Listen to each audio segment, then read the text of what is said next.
पिछले दिन हम लोग क्या क्या पढ़े थे। सबसे पहले कि नियंत्रण होता क्या है और फिर समन्वय क्या होता है। तो नियंत्रण क्या होता है कि इसी नियंत्रण के कारण क्या होता है, हम विभिन्न अंगों के साथ क्या करते हैं, संबंध जोड़ने का काम करते हैं। यदि हमारा मस्तिष्क सही ढंग से काम नहीं करे तो क्या होगा बच्चों, क्या होगा, हम किसी भी काम को कर पाएंगे नहीं। फिर पढ़े थे किसमें, पौधों में नियंत्रण और समन्वय। आज जो पौधे में पिछले दिन पढ़े थे, आज उसी के आगे क्या करेंगे, हम लोग पढ़ेंगे। तो आप लोग इसको क्या कीजिएगा, अच्छा ढंग से समझिएगा। थोड़ा सा देखिए, समझिए। कहता है आज क्या है, पौधों में रासायनिक समन्वय। क्या कहता है आपको, पौधों में रासायनिक समन्वय। अब क्या होता है पौधों में रासायनिक समन्वय, समझिए। जिस प्रकार से पौधों में क्या हुआ था, नियंत्रण हुआ था। हाँ, तो किस प्रकार से, हाँ किस प्रकार से, चार प्रकार से गति हो रहा था ना। हाँ, कि कोई सूर्य की प्रकाश की ओर जा रहा, जिसको प्रकाश अनुवर्तन कहें। हाँ, कोई गुरुत्वाकर्षण की ओर। हाँ, किसी में क्या जल की ओर, तो किसी में क्या खनिज पदार्थ। हाँ, रासायनिक खनिज पदार्थ का क्या होता था, गति करता था। तो इन सभी चीजों के बारे में जाने हैं पिछले क्लास में। आज जो हम लोग पढ़ रहे हैं वो क्या है, पौधों में रासायनिक समन्वय। यानी क्या कि पौधा भी, कि जिस प्रकार से मनुष्य के शरीर में क्या होता है, हार्मोन स्रावित होता है ना। तो हार्मोन किस, ये क्या है, एक रासायनिक पदार्थ है ना। हार्मोन क्या एक प्रकार का रासायनिक पदार्थ है, जो हमारे अंतःस्रावी ग्रंथियां से क्या होती है, स्रावित होती है। उसी प्रकार बच्चों क्या है ना, कि पौधों में भी क्या होता है, हार्मोन स्रावित होता है। क्या होता है, स्रावित होता है। और उनका कार्य क्या होता है, भिन्न भिन्न होता है। तो उनके बारे में आज हम लोग क्या करते हैं, पढ़ते हैं, समझिएगा। कहता कि पौधों में रासायनिक समन्वय, यानी कि पौधा में जो रासायनिक पदार्थ क्या होता है, स्रावित होता है, उसका संबंध कैसे आपस में क्या किया जाता है, पौधा के अंग आपस में क्या संबंध कैसे जोड़ते हैं। तो समझिए क्या कहता है कि पौधों की जैविक क्रियाओं, पौधों की जैविक क्रिया। जैविक क्रिया का मतलब क्या, जैविक क्रिया का मतलब क्या, वे सारी क्रियाएं जिनसे पौधा क्या करता है, भोजन ग्रहण करता है और अपने आप को भी क्या करता है, सुरक्षित रखता है, अपने आप को मजबूत रखता है, अपने आप को इस संसार में दूसरे पौधों से क्या करता है, लड़ करके, जीवित रह करके क्या करता है, अपने अस्तित्व को क्या किया रहता है, बचाए हुए रहता है। तो वो सारा क्रिया क्या है, जैविक क्रिया है। क्या है, तथा जैविक क्रियाओं के बीच समन्वय स्थापित करने वाले रासायनिक पदार्थों को पादप हार्मोन या फाइटो हार्मोन कहते हैं। समझिएगा, ये जिस प्रकार से बच्चों कि मनुष्य में क्या होता है, हार्मोन स्रावित होता है, या जंतु में हार्मोन स्रावित होता है, उसी प्रकार क्या होता है, पादप में भी हार्मोन क्या होता है, स्रावित होता है, जिसको पादप हार्मोन या क्या कहते हैं, फाइटो हार्मोन कहते हैं। क्लियर है। अब कहता है कि ये पौधों की विभिन्न अंगों में बहुत कम मात्रा में पहुंच कर क्या करता है, वृद्धि एवं अनेक उपापचयी क्रियाओं को क्या करता है, नियंत्रित एवं प्रभावित करता है। जिस प्रकार से जंतु में भी हार्मोन की मात्रा क्या होती है, काफी कम स्रावित होती है, अधिक स्रावित नहीं होती है। तो जितना हार्मोन स्रावित होता है, यदि उससे अधिक हार्मोन यदि आपके शरीर में क्या होने लगे, स्रावित होने लगे, तो वो क्या करेगा, आपको प्रॉब्लम, क्या करेगा, प्रॉब्लम करेगा। तो इसी प्रकार पौधों में भी क्या है कि हार्मोन क्या होता है, सीमित मात्रा में स्रावित होता है। क्लियर है। अब कौन कौन सा हार्मोन है समझिएगा। कहता है कि रासायनिक संगठन तथा कार्य विधि के आधार पर, क्या कहता है, रासायनिक संगठन और कार्य विधि, कि उसमें से जो रासायनिक पदार्थ क्या होता है, निकलता है, यानी मौजूद होता है, किसमें, पादप में। किसमें, पादप में। और उस रासायनिक पदार्थ का किस प्रकार का क्या कार्य है, हाँ, उसके आधार पर पादप हार्मोन को क्या किया गया है, निम्न भागों में बांटा गया। जैसे पहला हार्मोन क्या है, ऑक्सीजन। दूसरा क्या है, जिबरेलिन्स। क्या है, जिबरेलिन्स। तीसरा क्या है, साइटोकाइन। चौथा क्या है, एब्सिसिक। और आपका जो बच्चों क्या है, पांचवा क्या है, एथिलीन। क्या है आपका, एथिलीन। समझिएगा कि आपके किसमें, पादप में, किसमें, पादप में जो हार्मोन जो स्रावित होता है उसमें से कुछ हार्मोन का नाम क्या है, oxygen, gibberellins, cytokinin, abscisic acid और क्या, एथिलीन। ये जो आपका क्या है हार्मोन का नाम है जो किसमें स्रावित होता है, पादप में स्रावित होता है। अब हम यहां पर क्या करेंगे, जितने भी आपके पास यहां पर कितने प्रकार का है, 5 प्रकार का, इन पांचों के बारे में हम लोग बारी बारी से क्या करेंगे, डिस्कस करेंगे। हाँ, जानकारी लेंगे कि ये ऑक्सीजन है, इसका काम क्या है, ये और ये कहां से स्रावित होता है और इसका खोज कब हुआ, इन सभी चीजों के बारे में हम लोग क्या करेंगे, जानकारी लेते हैं। चलिए समझिए। तो सबसे पहला आपका क्या है, ऑक्सीजन है। क्या है आपका सबसे पहला, ऑक्सीजन है। अब ये होता क्या है समझिएगा, ये होता क्या है, कहता है कि यह सबसे प्रमुख पादप हार्मोन है। प्रमुख मतलब जिस प्रकार से मनुष्य में पिट्यूटरी ग्रंथि को मास्टर ग्रंथि भी कहा जाता है, क्योंकि वहां से क्या होता है, बहुत सारे चीजों का क्या किया जाता है, नियंत्रण किया जाता है। तो उसी तरह पादप में भी ऑक्सीजन जो है ना, ये सबसे क्या है, महत्वपूर्ण पादप हार्मोन है। क्या है, महत्वपूर्ण। कहता है इसकी खोज कब, सन 18 कितना 80 ईस्वी में डार्विन नामक वैज्ञानिक ने किया था। यह पौधों के स्तंभ शीर्ष पर संश्लेषित होने वाले कार्बनिक यौगिक है। स्तंभ शीर्ष का मतलब क्या, स्तंभ शीर्ष का मतलब क्या, अरे पौधा का स्तंभ खड़ा शीर्ष क्या रहता है, जड़ से लेके कहां तक, हाँ ऊपर तक, तो वही स्तंभ मतलब क्या, कि जिसमें जाइलम और फ्लोएम होता है। जाइलम और फ्लोएम किस में रहता है, स्तंभे आकार का ना।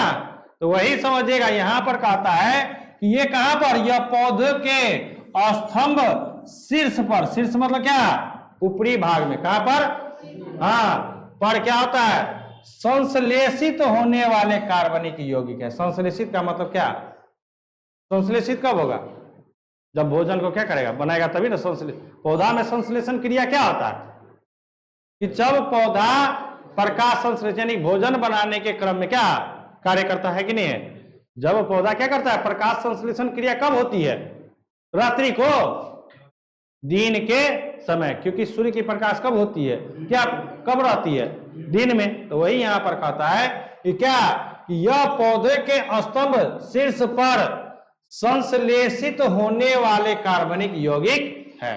क्लियर है, ठीक है यहां तक। अब इसका कार्य देखिए, कहता है यह कोशिका विभाजन एवं कोशिका दीर्घन में क्या करता है, सहायता करता है। कहता है ये कोशिका विभाजन, कोशिका विभाजन का मतलब क्या, यदि कोशिका विभाजन नहीं होगा तो क्या पौधा वृद्धि होगा, समझिए ना।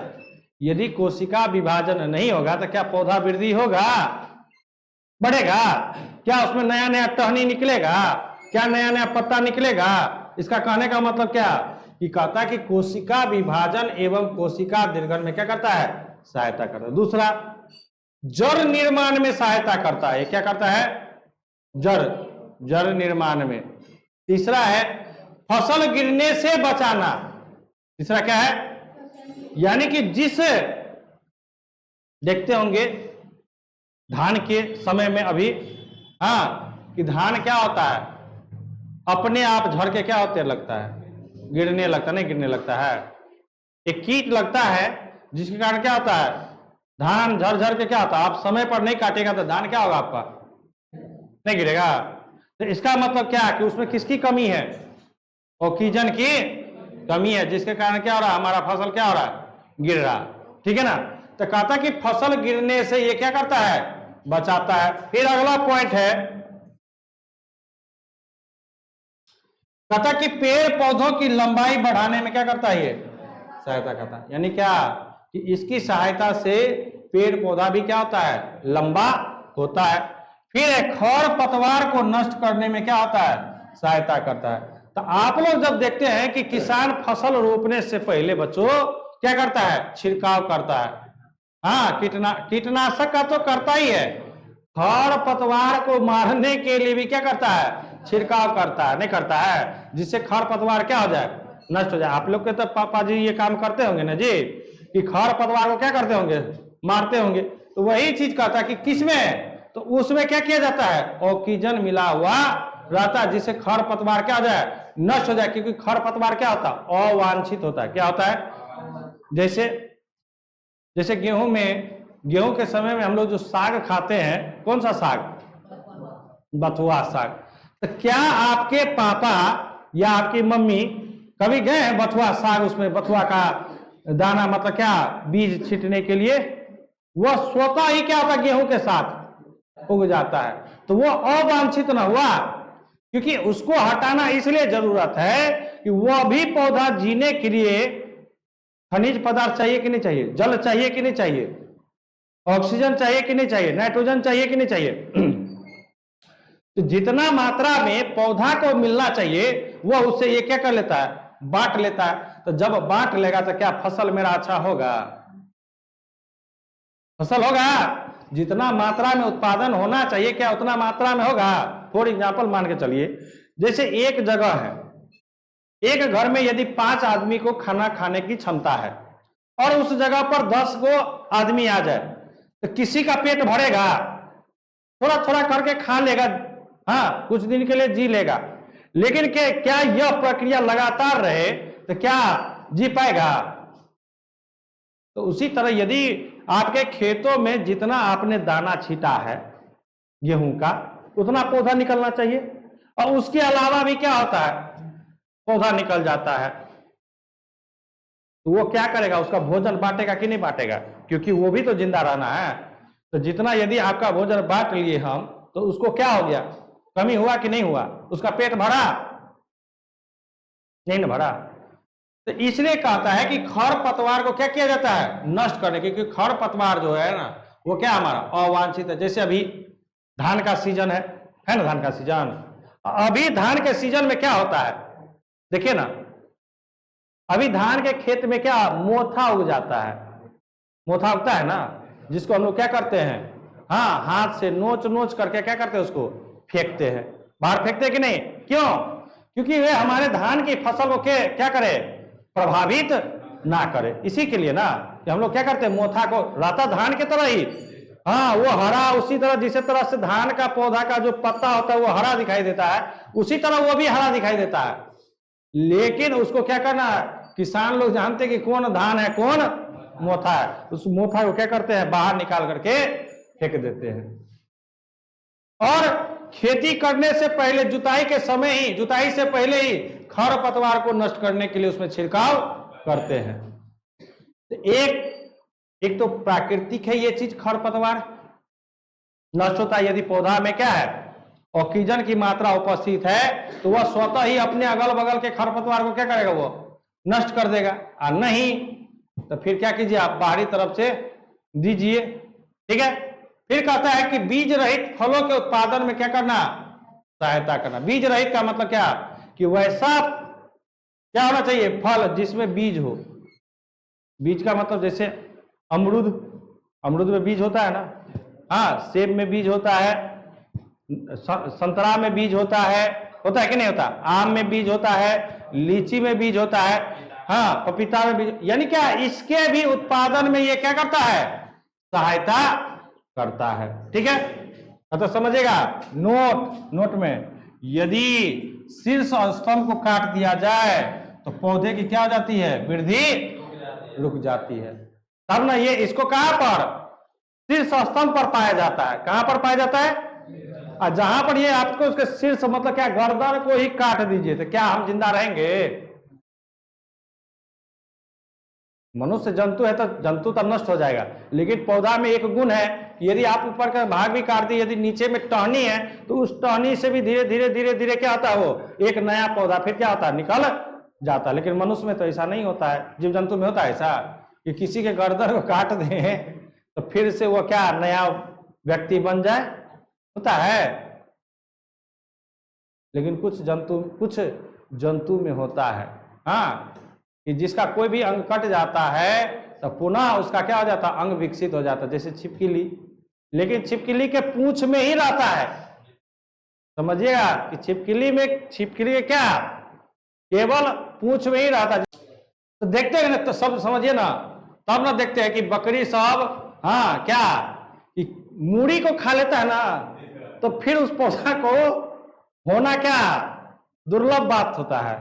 चलिए, तो ये समझ गए आप, हाँ समझ गए ना कि ये ऑक्सीजन कहां पर पाया जाता है। तो ऑक्सीजन कहां पर पाया जाता है बच्चों, कहां पर, किसके स्तंभ पे, पौधों के शीर्ष स्तंभ पे, पौधों के शीर्ष स्तंभ पे क्या, कौन सा, ऑक्सीजन पाया जाता है, oxygen hormone, oxygen hormone. Clear है। और इसका काम क्या क्या था समझ गए, हाँ ये क्या क्या काम करता है, एक कोशिका विभाजन में मदद करता है, जड़ निर्माण में मदद करता है, फसल को गिरने से बचाता है, पेड़ पौधों की लंबाई में बढ़ने से क्या करता है, सहायता करता है, खरपतवार को नष्ट करने में सहायता करता है, और साथ ही साथ क्या, बीज रहित फसल के उत्पादन, मतलब क्या ज्यादा से ज्यादा क्या हो, फसल हो, ज्यादा से ज्यादा क्या फल लगे, इसमें भी क्या करता है, ये सहायता करता है। क्लियर है। अगला चलिए, अगला है क्या, जिबरेलिंस। क्या है,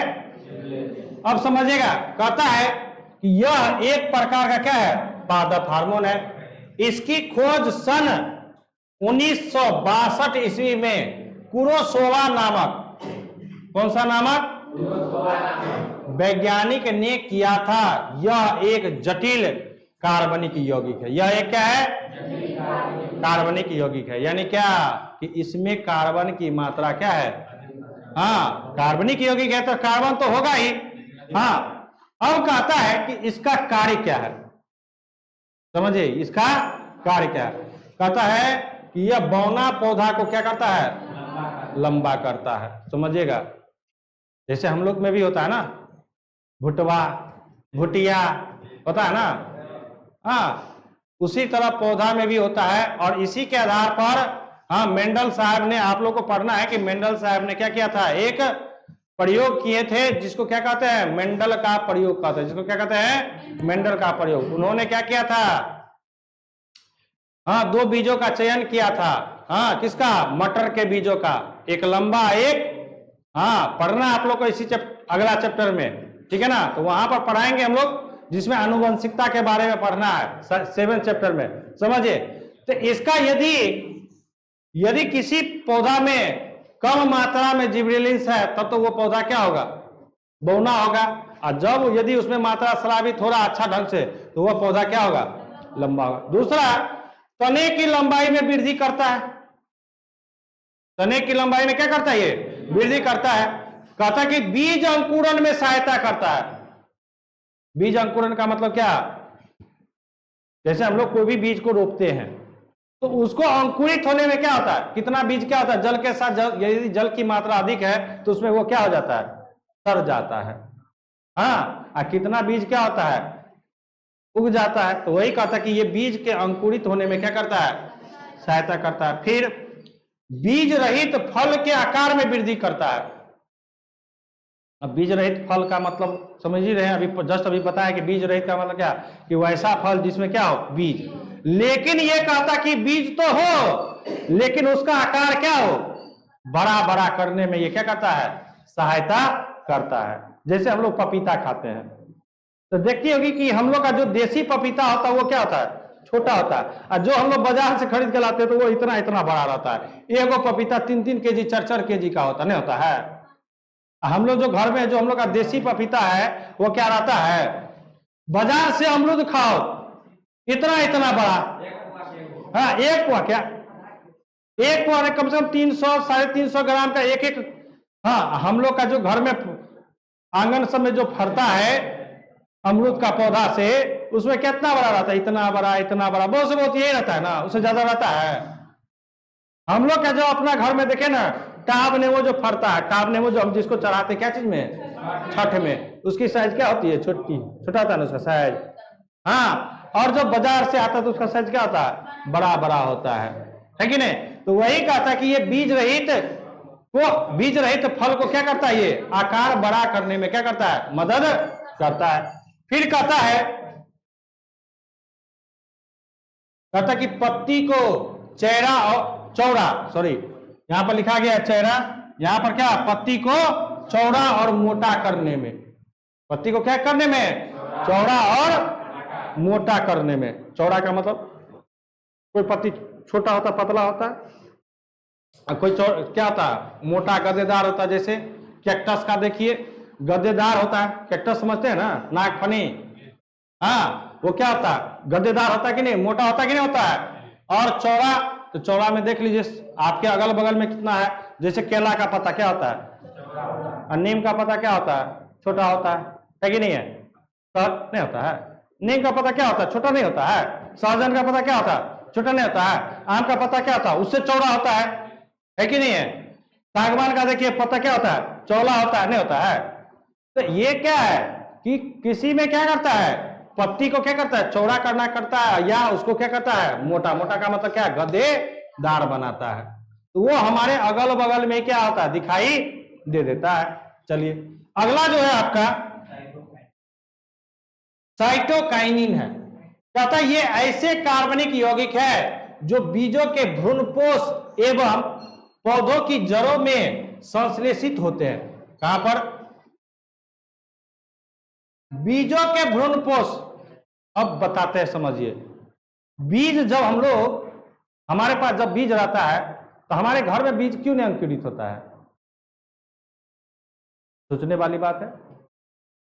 हम बीज को घर में रखते हैं ना, दुकान में बीज रहता है ना, वहां पर अंकुरित क्यों नहीं होता है।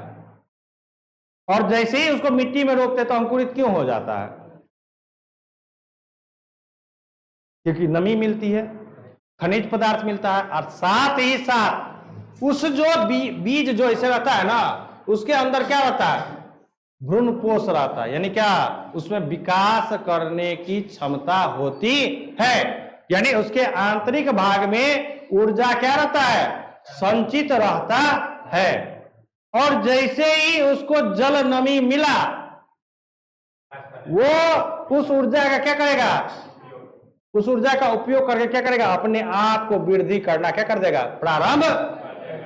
क्लियर है, होता है कि नहीं। हम लोग जो घर में क्या, बीज ऐसे ही रहता है ना जी, बीज हमारे घर में रहता है तो क्या अंकुरित होता है, जब उसको जैसे ही जमीन में हम लोग क्या करते हैं, मिट्टी में, जैसे ही मिट्टी के संपर्क में आता है, उसमें से अंकुरन होना क्या होता है, प्रारंभ होता है। आखिरकार क्यों ऐसा होता है, हाँ, क्योंकि बीज के अंदर जो है, बीज के आंतरिक भाग में क्या होता है, ऊर्जा क्या रहता है, संचित रहता है, इकट्ठा रहता है। उसको क्या मिले, नमी और खनिज मिलता है।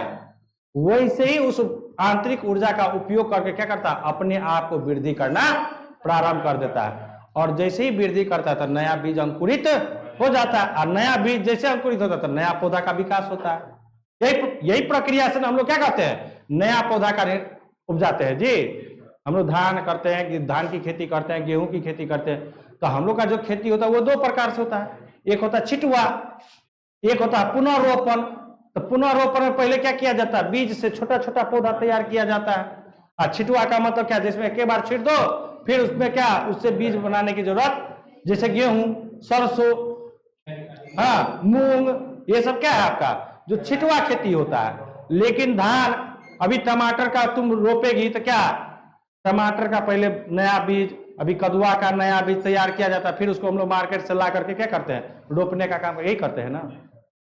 या प्याज देखो, प्याज में भी छिटुआ होता है, प्याज में भी क्या होता है, एक एक को क्या किया जाता है, बोया नहीं जाता है, लहसुन है कि नहीं है। तो कुछ ऐसे हमारे यहाँ क्या है कि दो प्रकार से क्या होता है, फसल को उपजाया जाता है। एक होता है छिटुआ, दूसरा क्या होता है, पुनः रोपण। तो ये तो हम लोग देखते हैं कि कौन सा पौधा को क्या पुनर्रोपण से तैयार किया जाता है, कौन सा फसल को क्या छिटुआ विधि से उगाया जाता है। तो यहां पर भी कहता है कि बीजों के भ्रूणपोष एवं पौधों की जड़ों में क्या आता है, संश्लेषित होती है। इसकी खोज सन कब, 1955 ईस्वी में मिलर नामक वैज्ञानिक ने किया था। कौन सा नामक वैज्ञानिक ने, मिलर नामक वैज्ञानिक।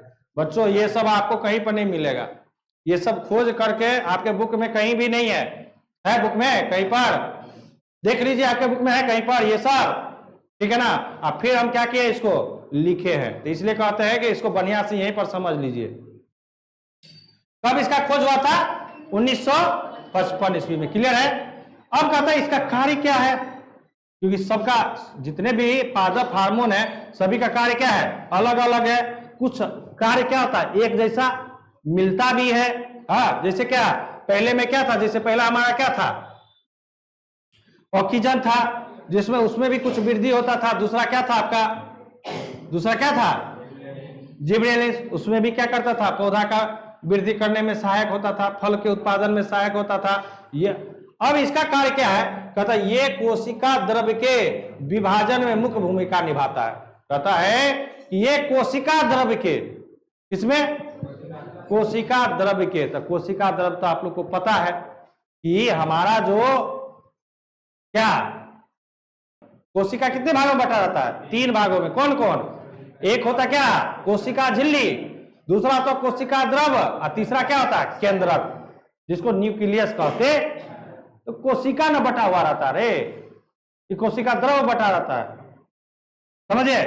तो कहता है कि ये कोशिका द्रव्य के विभाजन, विभाजन का मतलब क्या, बटना, विभाजन का मतलब क्या, बटना, टूटना, टूटेगा तभी ना विभाजित होगा। तो यही कहता है कि ये कोशिका द्रव्य के विभाजन में मुख्य भूमिका निभाता है।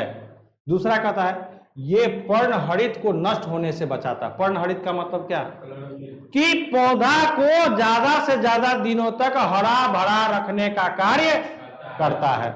क्योंकि पर्णहरित का मतलब क्या, कि पौधा में पर्णहरित क्या, कि पौधा का हरा भरा किसके कारण होता है, तो क्लोरो, यानी क्या कि पर्णहरित का मतलब ये हुआ कि ये पौधा में जो उपस्थित क्लोरोफिल है पत्ता में, उस पत्ता में ज्यादा दिन तक इसको क्या बचाने का क्षमता होता है। क्लियर है।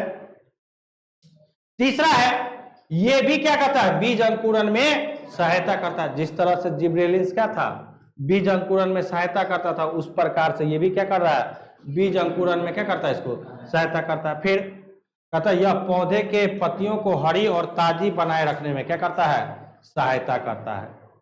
अब ताजा समझ रहा है ना, हम ही लोग जैसे साग अभी, हाँ मार्केट में जो साग आता है ना, तो सुबह सुबह आएगा ना एकदम पूरा ललचगर रहेगा, मन होगा कि कभी साग खा ले, और जैसे ही शाम होते होते तक देखना कि वो क्या हो जाता है, मुरझा जाता है।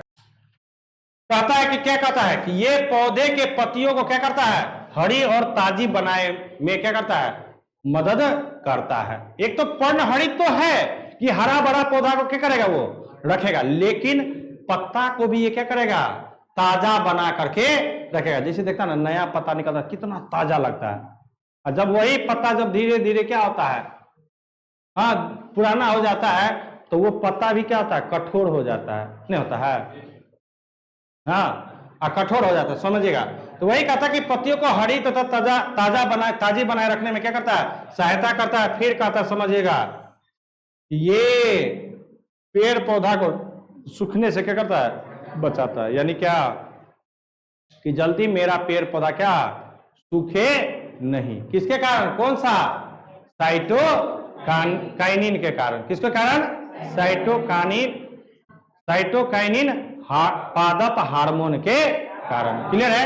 फिर चलिए चौथा पे। अब कहता कि एब्सिसिक एसिड, कहता है यह एक वृद्धि रोधक कार्बनिक यौगिक है। यानी क्या कि जिस पौधा में ये स्रावित होगा उस पौधा के वृद्धि को क्या कर देगा, ये रोक देगा।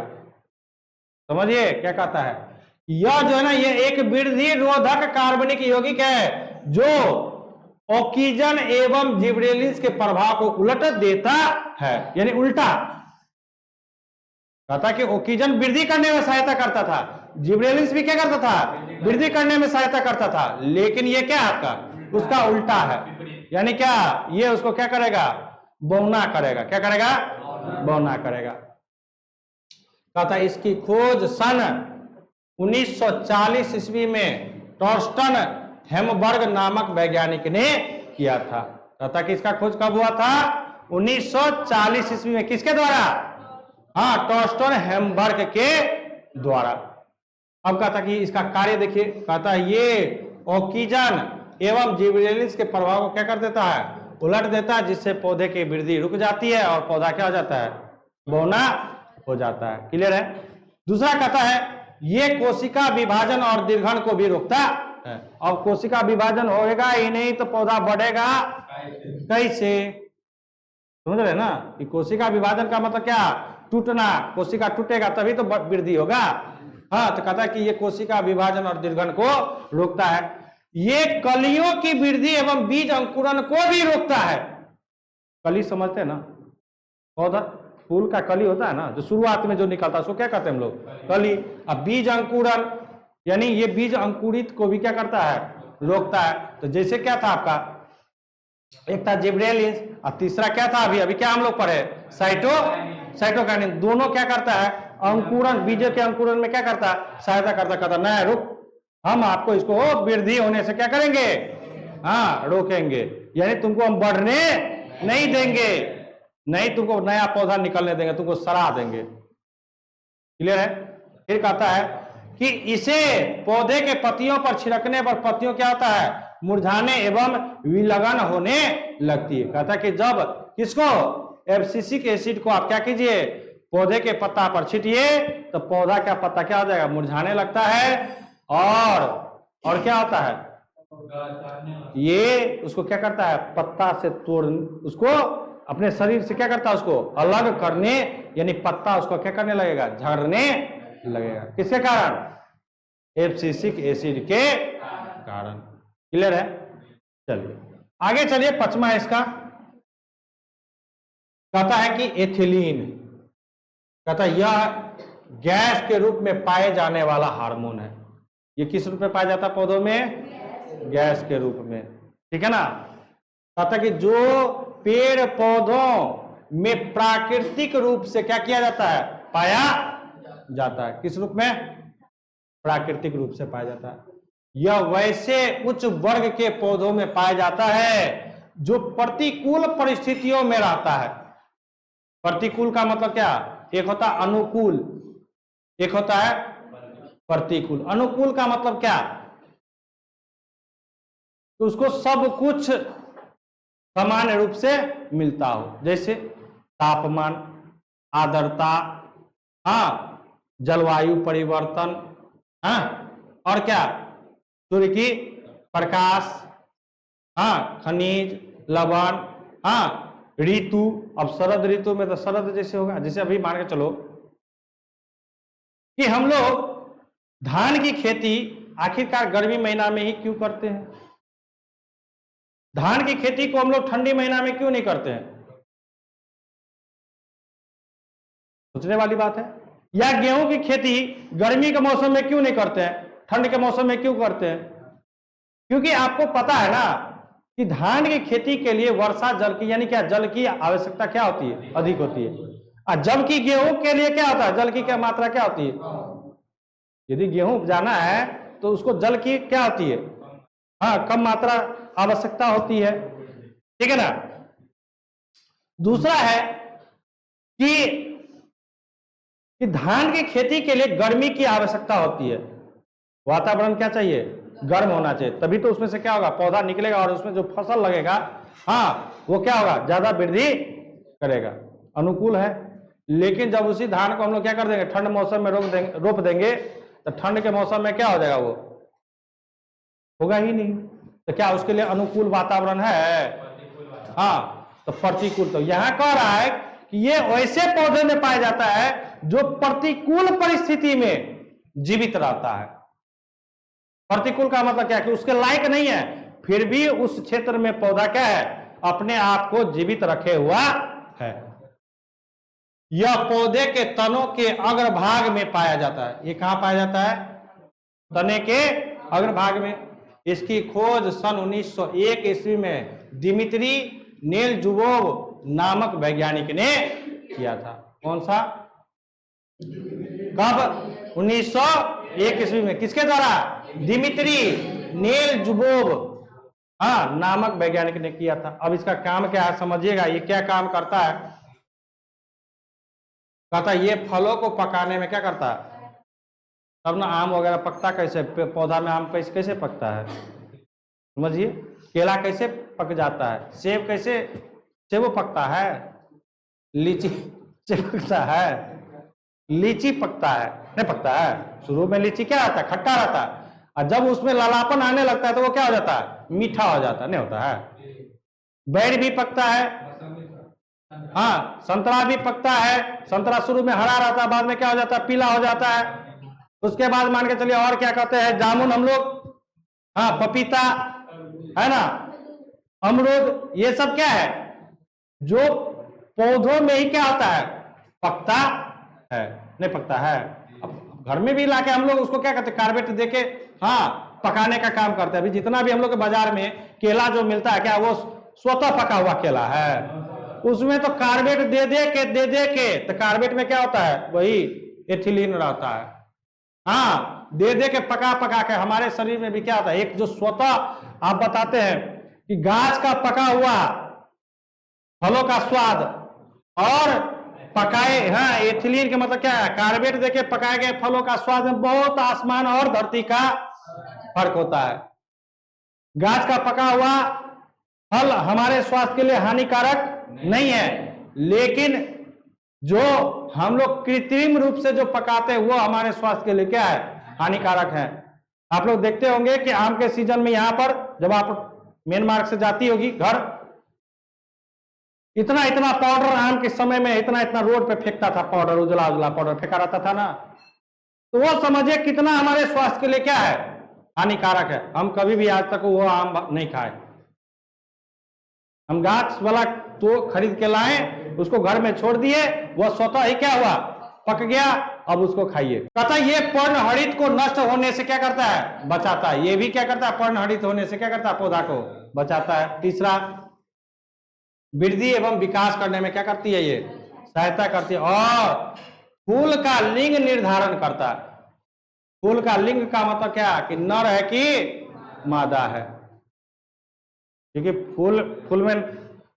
फूल में लिंग होता है कि नहीं होता है, नहीं होता है। अरे फूल का 4 गो भाग पढ़ना आप लोग को, हाँ, उस दिन पिछले क्लास में भी हम आप लोग को दिखाए थे कि फूल का क्या होता है, जायांग भाग क्या होता है, मादा भाग, हाँ, पुमंग को क्या कहते हैं, नर भाग, क्या कहते हैं, पुमंग को नर भाग कहते हैं ना। तो ये भी फूल में क्या करता है, लिंग को निर्धारित करता है कि ये नर वाला भाग है या मादा वाला भाग। कोई दिक्कत है? आप लोग को वीडियो कैसा लगा? बहुत अच्छा, हाँ, लाइक कीजिएगा और शेयर करके कमेंट भी कर दिया कीजिएगा, ठीक है, कोई दिक्कत नहीं है। चलें, आज के लिए इतना ही, फिर हम लोग मिलेंगे कल नेक्स्ट डे नेक्स्ट टॉपिक को लेकर के, ठीक है ना, कोई दिक्कत नहीं है।